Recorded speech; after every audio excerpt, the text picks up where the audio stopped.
Hello everyone on our YouTube channel bright future classes.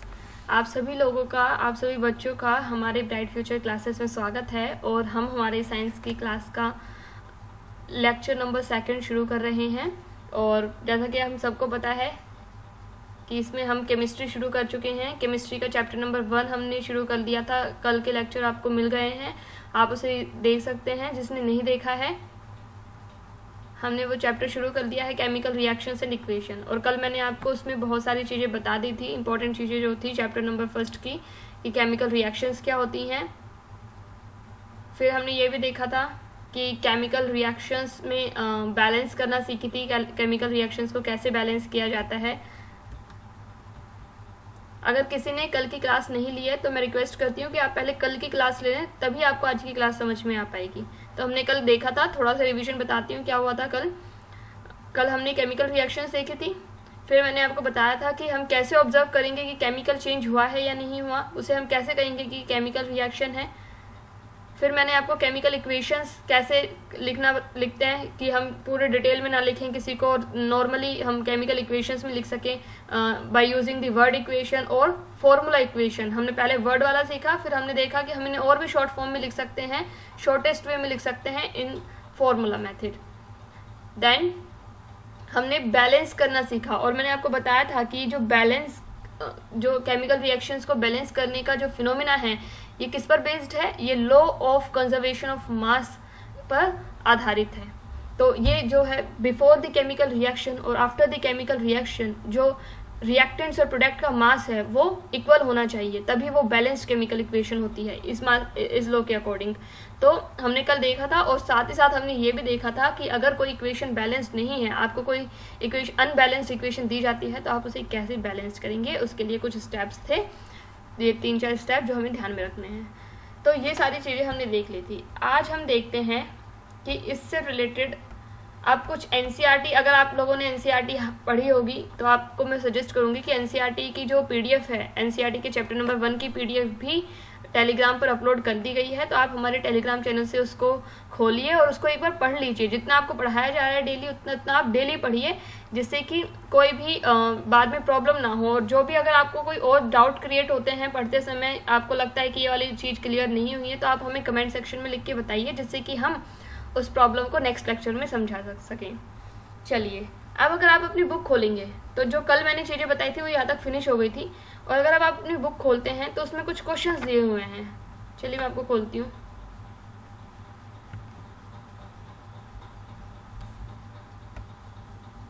ये हैं वो क्वेश्चंस। तो कल हमने देख लिया था यहाँ तक, ये सारी चीज़ें हमने कल देख ली थी बुक में, और ये क्वेश्चंस हैं उसके बाद। तो ये वही कर सकता है जिसने कल की वीडियो अच्छे से देखी हो और उस चैप्टर को एक बार दोबारा से पढ़ लिया हो। चलिए हम शुरू करते हैं इसको करना। तो इसमें देखिए फर्स्ट क्वेश्चन क्या कह रहा है। फर्स्ट क्वेश्चन ये कह रहा है कि why should a magnesium ribbon be cleaned before burning in air. So इसका रीज़न क्या है कि जब उसे बर्न करना होता है, हम जानते हैं मैग्नीशियम रिबन के बारे में कल हमने देखा था कि जैसे ही मैग्नीशियम रिबन जो है एयर के कांटेक्ट में आता है तो ऑक्सीजन के साथ रिएक्ट कर मैग्नीशियम ऑक्साइड में कन्वर्ट हो जाता है और एक वाइट पाउडर फॉर्म में बदल जाता है। तो इसे इसीलिए क्लीन किया जाता है जिससे कि कोई प्रॉब्लम ना हो इसके बर्निंग में, ये ईजिली बर्न हो जाए जैसे ही ऑक्सीजन के साथ रिएक्ट हो। जैसे ही ऑक्सीजन के कांटेक्ट में आए तो ये इजीली बर्न हो जाए, कोई और डिस्टर्बेंस क्रिएट ना हो, इसीलिए इसे पहले क्लीन किया जाता है ऑक्सीजन के कांटेक्ट में लाने से पहले या एयर के कांटेक्ट में लाने से पहले। So this will be the reason for this question. Next question is write a balanced equation of the following chemical reactions. देखिए आपको यहाँ पे वर्ड के फॉर्म में केमिकल रिएक्शंस दी हुई हैं। आपको पहले तो इसके जो फॉर्मूला है, फॉर्मूलाज में कन्वर्ट करके इसे लिखना है, फिर आपको देखना है कि ये बैलेंस्ड है या नहीं है, और अगर बैलेंस नहीं है तो आपको इसे बैलेंस करना है। जैसे मैं आपको एक फर्स्ट वाले ऑप्शन को करके दिखाती हूँ, हाइड्रोजन और क्लोराइड। तो आप देखेंगे हम हाइड्रोजन और क्लोरीन दे रखा है। हाइड्रोजन को हम लिख सकते हैं H2, ऑलराइट, प्लस में क्योंकि हाइड्रोजन रिएक्ट कर रहा है क्लोरीन के साथ तो Cl2, हाइड्रोजन और क्लोरीन रिएक्ट कर रहे हैं ये आपके रिएक्टेंट्स हो गए। कल मैंने आपको बताया था रिएक्टेंट क्या होते हैं। रिएक्टेंट वो सब्सटेंसेस होते हैं जो कि रिएक्शन कर रहे हैं, यानी कि जो रिएक्शन के अंडरगो जा रहे हैं। तो रिएक्टेंट्स आर दो substances which undergo chemical change. Alright, so hydrogen और क्लोरीन जो है यहाँ पर रिएक्टेंट है, क्योंकि ये एक दूसरे से रिएक्ट करेंगे। उसके बाद आप देख रहे हैं कि जो प्रोडक्ट बन रहा है हमारे पास वो क्या बन रहा है, हाइड्रोजन क्लोराइड। तो हाइड्रोजन क्लोराइड को हम लिखेंगे HCl। ऑलराइट, अब आप देखिए ये होता है हाइड्रोजन क्लोराइड HCl, और ये हो गया हाइड्रोजन इस फॉर्म में प्रेजेंट है और क्लोरीन इस फॉर्म में प्रेजेंट है। क्या ये इक्वेशन बैलेंस है?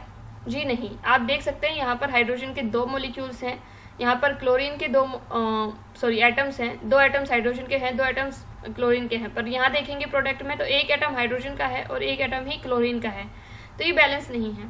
तो वैसे इसे बैलेंस करना बहुत ईजी है, क्योंकि आप देख सकते हैं यहाँ पर 2-2 हैं, यहाँ पर 1-1 है। तो हम सिंपली इसे 2 से इंटू कर देंगे तो दोनों H2 और C2 हो जाएगा। इसका मतलब यहाँ पर अब हमारे पास कितने मॉलिक्यूल्स, कितने एटम्स हो जाएंगे, 2 एटम हाइड्रोजन के और 2 एटम क्लोरीन के। Now it's a balanced equation. तो इस तरीके से आपको ये जो इक्वेशंस दी हुई हैं यहाँ पर सारी, वो भी आपको बैलेंस करनी है, ये जितनी भी इक्वेशंस आपको दी हुई हैं। तो आप इन क्वेश्चंस को अपने तरीके से एक बार करें, और अगर आपको इनको करते समय कोई प्रॉब्लम आती है तो आप मुझे कमेंट करके बता सकते हैं। मैं इन क्वेश्चंस को जिसको जो भी प्रॉब्लम आई है वो नेक्स्ट लेक्चर में सोल्व करने की कोशिश करूंगी।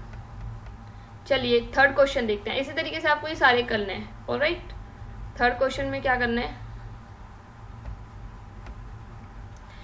थर्ड में कहा है right a balanced chemical equation with state symbol for the following reactions. आपको यहाँ पर सिंबल्स को यूज लेते हुए ये जो आपको रिएक्शंस दी हुई हैं उन्हें लिखना है, और उन्हें बैलेंस्ड फॉर्मेट में लिखना है आपको। ठीक है, बैलेंस्ड होनी चाहिए रिएक्शंस, और आपको केमिकल फॉर्मूलाज भी पता होना चाहिए कि आप बैरियम क्लोराइड को लिखेंगे तो आप बैरियम क्लोराइड को कैसे लिखेंगे। चलिए इस फर्स्ट क्वेश्चन को मैं आपको करके बताती हूँ। सेकंड क्वेश्चन आप अपने आप से कीजिए। अगर आपको डाउट होता है तो आप मुझे कमेंट करके बताइए। आप हमें कमेंट टेलीग्राम चैनल पर भी कर सकते हैं। तो बैरियम क्लोराइड, तो बैरियम क्लोराइड को हम लिख सकते हैं BaCl2। आप लोगों ने वैलेंसी वगैरह तो 9th क्लास में पढ़ ली होंगी, मुझे उम्मीद है। तो आपको पता होगा कि कैसे इन फॉर्मूलाज को लिखा जाता है, कि BaCl2 ही क्यों लिखा गया, Cl3 क्यों नहीं लिखा गया, क्योंकि वैलेंसी है उसकी, वो इतना ही अपने साथ अडोप्ट कर सकता है। BaCl2 बैरियम क्लोराइड, ऑलराइट, ये एक्वस फॉर्मेट में दिया हुआ है आपको, क्योंकि आप देख सकते हैं कि जो बैरियम क्लोराइड है, सॉल्यूशन ऑफ बैरियम क्लोराइड, और जो सोडियम सल्फेट है इन वाटर, वो वाटर में है। इसका मतलब एक्वस कंडीशन है। यहाँ पर आप पूरी लिखिए, मैंने आपको बताया था। अगर आपको पता है तो फिजिकल स्टेट क्या है रिएक्टेंट्स या प्रोडक्ट की, वो भी आप लिखेंगे। तो बैरियम क्लोराइड एक्वस फॉर्मेट में है तो BaCl2। फिर दिया हुआ है sodium sulphate, so sodium sulphate का फॉर्मूला हो जाएगा Na2SO4। आपको फॉर्मूलाज के लिए भी घबराने की ज़रूरत नहीं है। जैसे आप बार बार इनकी प्रैक्टिस करते जाएंगे, ये आपके माइंड में अपने आप ही सेट हो जाएंगे। इसके लिए डरने की ज़रूरत नहीं है कि इसका फॉर्मूला याद नहीं होगा तो क्या होगा, सब याद हो जाएगा। आप एनसीईआरटी को अच्छे से पढ़िए, और एनसीईआरटी में जो फॉर्मूला लिखे हुए हैं उनको अच्छे से याद कर लीजिए। ईजिली वो आपके दिमाग में सेट हो जाएंगे। ठीक है, Na2SO4। तो ये भी एक्वस मीडियम में, दोनों ही एक्वस मीडियम में है, तो एक्वस यहाँ लिख दीजिए। इसकी फिजिकल स्टेट हो गई। This is sodium sulphate. अब ये हो क्या रहा है, हो क्या रहा है इसमें देखिए।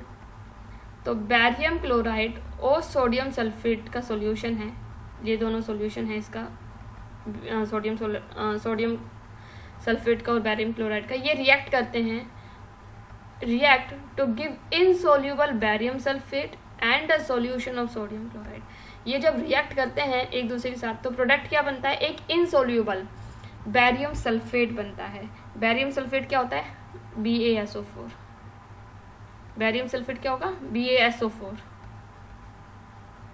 अब मैं आपको ये भी बताऊंगी कि ये क्या हो रहा है इसमें रिएक्शन में। देख सकते हैं आप कि कुछ नहीं हुआ, ये जो था यहाँ इसकी जगह चला गया, और ये जो क्लोरीन था ये यहाँ पर आ जाएगा, सोडियम क्लोराइड बना लेगा। सोडियम क्लोराइड बन रहा है दूसरा प्रोडक्ट, सो NaCl, सोडियम क्लोराइड।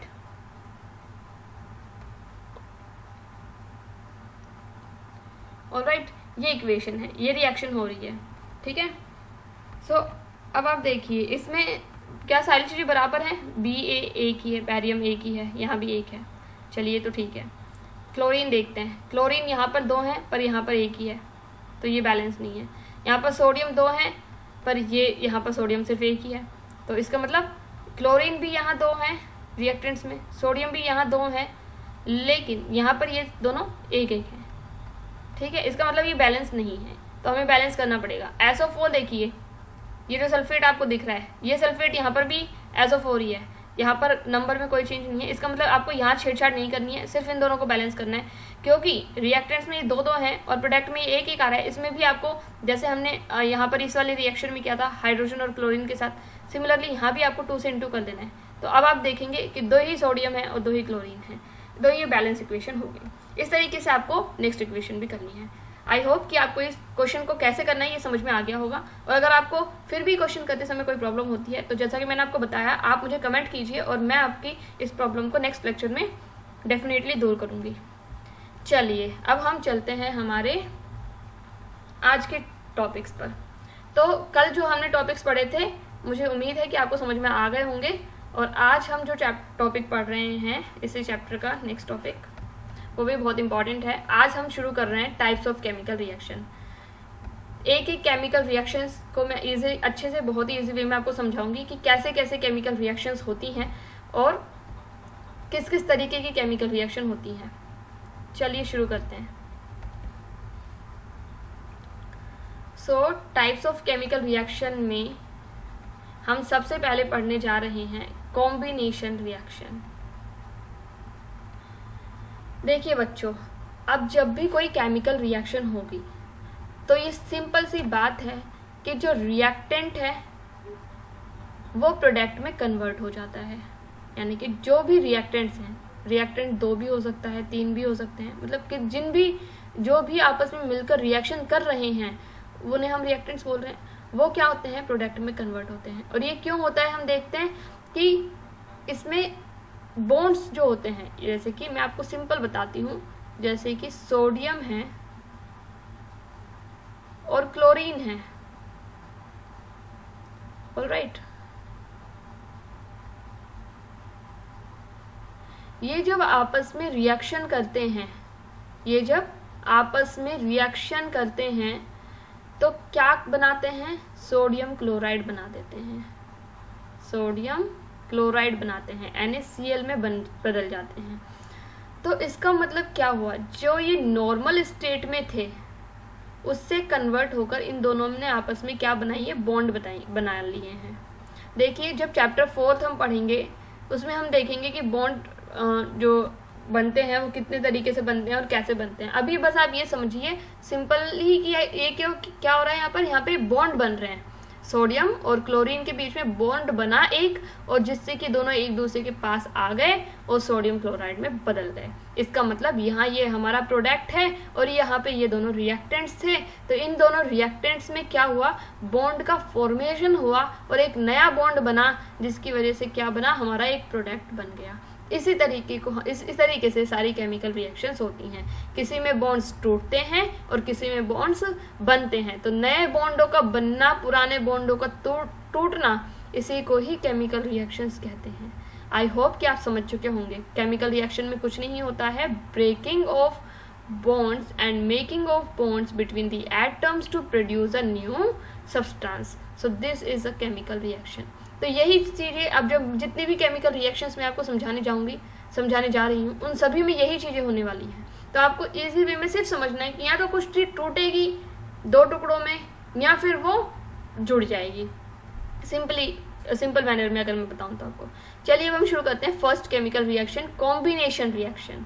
कॉम्बिनेशन जैसे कि नाम से समझ में आ रहा है, यहाँ पर कुछ ना कुछ कंबाइन होगा। 2 चीजें, 2 या 3 चीजें, जितनी भी चीजें हैं, जितने भी रिएक्टेंट्स हैं जो रिएक्ट कर रहे हैं एक दूसरे के साथ, वो क्या करेंगे? सब कंबाइन होकर एक मेन ग्रुप बना लेंगे, एक कुछ बड़ा सब्सटेंस बना लेंगे, कुछ बड़ा प्रोडक्ट बना देंगे। यानी कि यहाँ पर कॉम्बिनेशन होने वाला है। कॉम्बाइन होने वाले हैं दो या दो से अधिक रिएक्टेंट्स या सब्सटेंसेस जो रिएक्ट कर रहे हैं और एक बड़े प्रोडक्ट में कन्वर्ट हो जाएंगे। इसे इस रिएक्शन के माध्यम से समझते हैं, जैसे कि CaO प्लस में H2O। ये जो कैल्शियम ऑक्साइड, ये CaO क्या है, कैल्शियम ऑक्साइड है। ये कैल्शियम ऑक्साइड सॉलिड फॉर्म में है, यहाँ पर ये आपको फिजिकल स्टेट्स दी हुई हैं। और ये कैल्शियम ऑक्साइड जब वाटर के साथ रिएक्ट करता है तो कैल्शियम हाइड्रोक्साइड बनाता है, और इसी कैल्शियम हाइड्रोक्साइड को हम सिलेक्ट लाइम बोलते हैं। और जब ये कैल्शियम ऑक्साइड होता है, इसे ही हम क्विक लाइम बोलते हैं।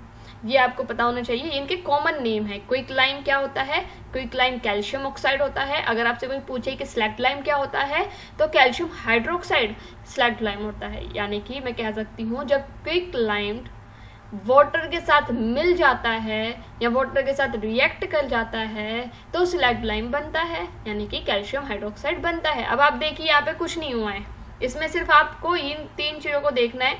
यहाँ पर कैल्शियम ऑक्साइड था, यहाँ पर ये कैल्शियम ऑक्साइड था, यहाँ पर ये हाइड्रोजन थी, वाटर था। देखिए यहाँ पर क्या हुआ है, कैल्शियम और OH2 बना है। ये जो हाइड्रोक्साइड ग्रुप बना है, ये OH2 जो बना है, देखिए बैलेंस्ड, एक बार तो पहली बार देख लीजिए, बैलेंस्ड इक्वेशन है। एक ही कैल्शियम है, यहाँ भी एक कैल्शियम है, यहाँ पर एक ऑक्सीजन ये, एक ऑक्सीजन ये, तो बाहर भी दो ही ऑक्सीजन है, क्योंकि ब्रैकेट के अंदर लिखा हुआ है, बाहर 2 है। इसका मतलब 2 ऑक्सीजन है, 2 हाइड्रोजन है, और हाइड्रोजन भी 2 है। तो ये क्या बन गया है, कैल्शियम हाइड्रोक्साइड बन चुका है, कैल्शियम हाइड्रोक्साइड। तो 2 रिएक्टेंट्स थे, और ये दोनों रिएक्टेंट नंबर 1 और रिएक्टेंट नंबर 2 जो था, ये दोनों कंबाइन करके एक प्रोडक्ट में बदल गए। ये इन दोनों का देखो कॉम्बिनेशन हुआ है, ये दोनों जुड़े और एक नया प्रोडक्ट बना दिया। इसी को हम कहते हैं कॉम्बिनेशन रिएक्शन। और यहाँ पर लास्ट में आप देखते हैं प्लस में हीट रिलीज आउट होती है। तो मैक्सिमम जो कॉम्बिनेशन रिएक्शन होती हैं, ऑलमोस्ट सभी कॉम्बिनेशन रिएक्शंस में हीट रिलीज होती है। और जब किसी कॉम्बिनेशन रिएक्शन में, यानी कि जब किसी रिएक्शन में हीट रिलीज होती है, उसे हम एक्सोथर्मिक रिएक्शन बोलते हैं। एक्सो का मतलब होता है बाहर निकलना, थर्मल का मतलब होता है टेम्परेचर से, यानी कि हीट से, यानी कि टेम्परेचर यानी कि हीट का बाहर निकलना, उसे हम बोलते हैं एक्सोथर्मिक रिएक्शन। जब भी कोई रिएक्शन हो रही हो दो रिएक्टेंट्स के बीच में, और अगर उसमें से हीट निकल रही हो, उस रिएक्शन के दौरान हीट निकल रही हो, तो उसे हम क्या बोलते हैं, एक्सोथर्मिक रिएक्शन बोलते हैं। तो ये आपको पता होना चाहिए कि कुछ रिएक्शंस ऐसी होती हैं जिनको करते समय थोड़ी देर बाद हम देखेंगे कि टेस्ट ट्यूब में अगर आपने कोई कंपाउंड डाला तो उसके बाद थोड़ी सी टेस्ट ट्यूब गर्म हो गई। जब आप इन केमिकल रिएक्शंस को करते हैं लेबोरेटरी में, तो देखेंगे कि टेस्ट ट्यूब गर्म हो गई, तो इसका मतलब उसको रिएक्शन को करते समय वो हीट रिलीज आउट हुई है, उसे हम एक्सोथर्मिक रिएक्शन बोलते हैं। कुछ रिएक्शंस आप ऐसे देखेंगे जिनमें हीट निकली तो नहीं है, लेकिन आपको उनको करवाने के लिए हीट देनी पड़ी है। यानी कि जैसे कि मैं आपको बताऊं कि कुछ ऐसी चीज़ें होती हैं जो वाटर में इजीली डिजोल्व नहीं होती, लेकिन जब हम वाटर को गर्म करते हैं और उसमें उस चीज़ को डाल देते हैं तो वो क्या होती है, इजीली डिजोल्व हो जाती है। तो उसके लिए, उस रिएक्शन को करवाने के लिए हमें हीट देनी पड़ती है, और जब हमें हीट देनी पड़ती है उसे हम एंडोथर्मिक रिएक्शन कहते हैं। आई होप एक्सोथर्मिक और एंडोथर्मिक आपको समझ में आ गया होगा। चलिए अब हम कॉम्बिनेशन पर वापस लौटते हैं। कॉम्बिनेशन रिएक्शन, ये आपको समझ में आया क्या हुआ। यहाँ पर कैल्शियम ऑक्साइड वाटर से कंबाइन होता है और एक सिंगल प्रोडक्ट में, must remember this word, single product में कन्वर्ट हो जाता है कैल्शियम हाइड्रोक्साइड में।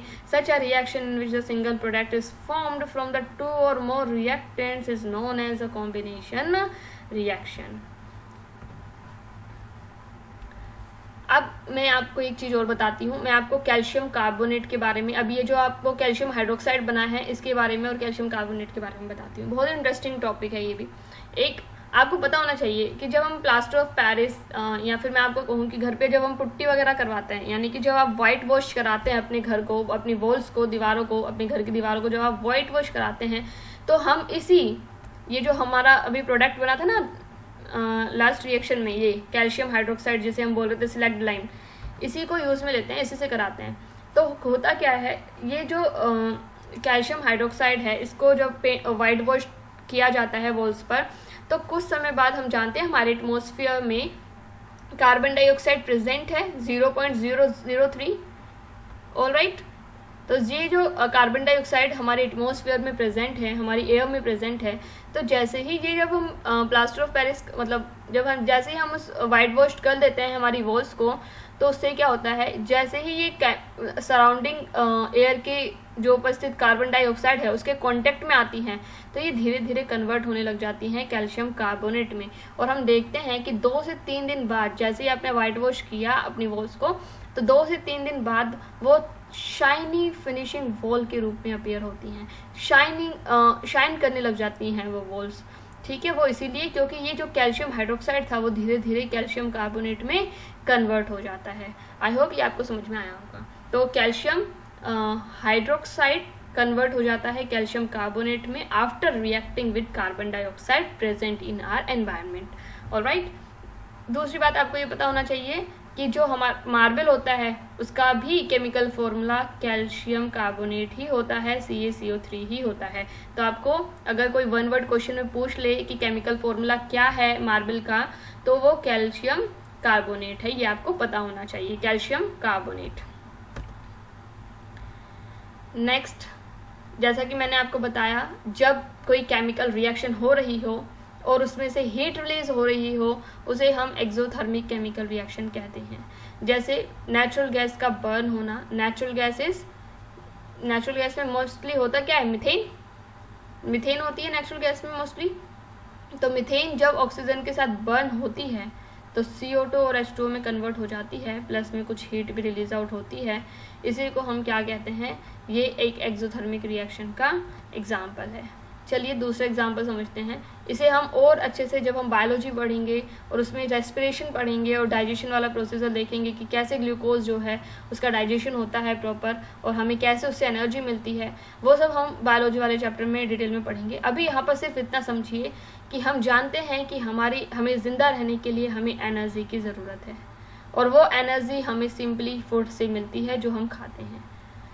The food that we eat provides us energy, and how does that food provide us energy, कैसे वो फूड हमें एनर्जी प्रोवाइड करता है, तो जब उसका प्रॉपर डाइजेशन होता है उसी से क्या होता है, हमें एनर्जी मिलती है। डाइजेशन का मतलब मैं आपको डाइजेशन का मतलब होता है जो कॉम्प्लेक्स सब्सटेंसेस होते हैं, जैसे कि मान लीजिए आप अपनी डाइट में चपाती खाते हैं तो वो आपका फूड है, लेकिन हमारी बॉडी तो चपाती को एज ए चपाती एक्सेप्ट नहीं करेगी, वो तो उसे तो ग्लूकोज चाहिए, उससे जो भी उसमें और न्यूट्रिशन है, विटामिन्स हैं, मिनरल्स हैं, कार्बोहाइड्रेट है, प्रोटीन है, जो भी है उसे वो सारी चीज़ें चाहिए, तो वो उसे नॉर्मल स्टेबल फॉर्म में चाहिए और छोटे फॉर्म में चाहिए जिसे कि हमारी सेल्स जो हैं उसे एब्जॉर्ब कर सकें। तो वो जो कॉम्प्लेक्स फूड है जो आपने खाया है और उसका छोटे छोटे मॉलिक्यूल्स में टूट जाना जिसे कि हमारी बॉडी और हमारी सेल्स एक्सेप्ट कर सकें, उसे ही डाइजेशन कहते हैं। ठीक है, वो डाइजेशन होता है जब फूड टूट जाता है सिंपलर सब्सटेंसेस में, उसे हम डाइजेशन कहते हैं। तो मान लीजिए आप राइस, पोटैटो कुछ भी खा रहे हैं और उसमें कार्बोहाइड्रेट तो है, हम ये सारी चीज़ें 6th-7th क्लास से पढ़ते आ रहे हैं कि जो मेन कंपोनेंट्स होते हैं फूड के, उसमें कार्बोहाइड्रेट होता है, प्रोटीन होता है, मिनरल होता है, विटामिन होता है, एक कार्बोहाइड्रेट भी है, ग्लूकोज इज अ कार्बोहाइड्रेट, सबको पता होगा। ठीक है, तो ग्लूकोज क्या होता है, वो जब टूटता है, ग्लूकोज जब टूटता है, क्योंकि ग्लूकोज जब टूट जाता है, ग्लूकोज को एब्जॉर्ब कर लिया है, अब हमें जब एनर्जी चाहिए तो ग्लूकोज को टूटना पड़ेगा। जब एक ग्लूकोज का मॉलिक्यूल टूटता है तो हमें एनर्जी मिलती है। अब हम देखेंगे जब हम इसे बायोलॉजी में पढ़ेंगे कि एनर्जी हमें किस फॉर्म में मिलती है, कितनी एनर्जी एक ग्लूकोज के मॉलिक्यूल के टूटने से हमें मिलती है, ये हम फर्दर क्लासेस में स्टडी करेंगे। लेकिन अभी यहाँ पे आप समझिए कि एक ग्लूकोज का मॉलिक्यूल ऑक्सीजन के साथ, इसे हम बोलते हैं रेस्पिरेशन, जब ये ग्लूकोज ऑक्सीजन के साथ रिएक्ट करता है 6 CO2 के मॉलिक्यूल देता है, 6 H2O के मॉलिक्यूल देता है, प्लस में एनर्जी देता है। ये एनर्जी भी एज हीट के फॉर्म में ही होती है, और ये जो एनर्जी होती है ज़रूरी है जिससे कि हम जिंदा रह सकें। ऑलराइट, तो ये जो एनर्जी है, यहाँ पर एनर्जी रिलीज हो रही है, इसीलिए ये ओवरऑल रिएक्शन एक्सोथर्मिक रिएक्शन है, क्योंकि एनर्जी का रिलीज होना ही एक्सोथर्मिक रिएक्शन कहलाता है। सिमिलरली आप देखेंगे कि डिकम्पोजिशन जो होता है वेजिटेबल मैटर्स का, ऑलराइट, जो डिकम्पोजिशन होता है वेजिटेबल मैटर्स का, उसमें भी एनर्जी रिलीज आउट होती है जब बैक्टीरिया, फंजाई, किसी भी वेजिटेबल ऑर्गेनिज्म का जब डिकम्पोजिशन करते हैं तो उसमें भी क्या होता है, एनर्जी रिलीज आउट होती है, उसे भी एक्सोथर्मिक रिएक्शन ही कहा जाता है। तो ये सारे थे एक्सोथर्मिक रिएक्शन के एग्जाम्पल, और मैंने आपको आज समझाया कि कॉम्बिनेशन रिएक्शन क्या होती है, एक्सोथर्मिक रिएक्शन क्या होती है। जब आप वाइट वॉश्ड करते हैं दीवारों को तो कैसे कैल्शियम हाइड्रोक्साइड कैल्शियम कार्बोनेट में कन्वर्ट हो जाता है, मार्बल का मोलिकुलर फॉर्मूला क्या होता है, CaCO3 होता है, ये सारी चीज़ें मैं आपको समझा चुकी हूँ। आगे के जो लेक्चर्स होंगे उसमें हम जो बची हुई केमिकल रिएक्शंस हैं उन्हें डिटेल में पढ़ेंगे। और अगर आपको मेरी क्लास पसंद आई हो तो प्लीज़ प्लीज़ प्लीज़ हमारे चैनल को लाइक करें, हमारे चैनल को सब्सक्राइब करें, बेल आइकन को क्लिक करें, जिससे कि आपको जैसे जैसे लेक्चर्स इस पे यूट्यूब पे डलते हैं आपको सबसे पहले उनका नोटिफिकेशन मिल जाए। और अपने फ्रेंड्स के साथ भी शेयर करें जिससे कि ज़्यादा से ज़्यादा बच्चे इसके साथ जुड़ सकें और इसका फ़ायदा उठा सकें। Thank you.